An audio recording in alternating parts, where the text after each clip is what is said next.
Situé dans le Fouta, au cœur du Bossaya, le village de Kobilo regorge une bibliothèque d'hommes et d'objets riches en histoire. Une mosquée âgée de 244 ans, englobant le premier Almami du Fouta, Abdul Khadr Khan. Le chef de village, Mahmoudou Abdul Khan, est revenu sur l'historique du premier Almami du Fouta. Kobilo, c'est le village de Almami Abdul Kader Khan qui fut le premier Almami du Fouta. Il fut le premier Almami du Fouta.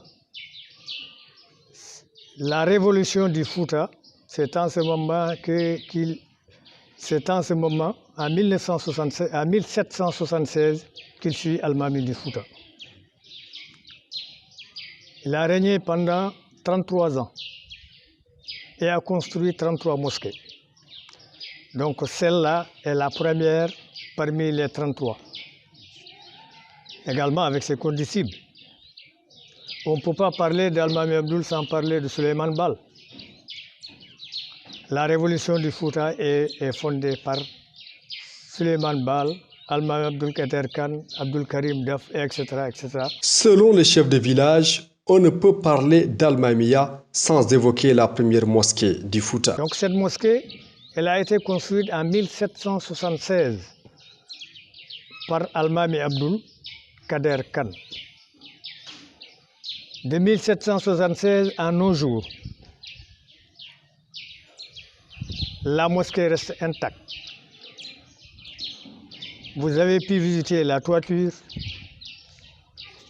et la mosquée est construite en banco, totalement en banco. De 1776 à nos jours. Voilà, nous avons des cimetières historiques. Des cimetières qui datent de plus vers le XIIIe siècle. C'est avant Almami Abdou. Ces cimetières disposent de 99 saints qui sont ici, dans les cimetières. Donc ça aussi, c'est connu par tout le Fouta. Ce sont des cimetières qui sont connus partout dans le Fouta. C'est comme la mosquée qui est connue partout.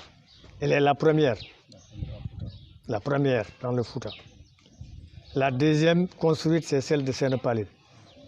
Le village de Kobilo a été créé au XIIIe siècle. Les premiers habitants du village sont les Djaoubé et les Houmainabi. Kobilo détient la première mosquée du Fouta. Vers 1776, Abdul Khadr Khan fut le premier Almami du Fouta. Grâce à une révolution qu'il mena aux côtés de Thierno Suleiman Bal, il mit en place un État théocratique fondé sur l'islam. Durant son règne, il a construit 33 mosquées et a pu régner pendant 33 longues années. Construit en banco, la mosquée de Kobilo reste intacte depuis 1776 et les gens continuent d'y prier.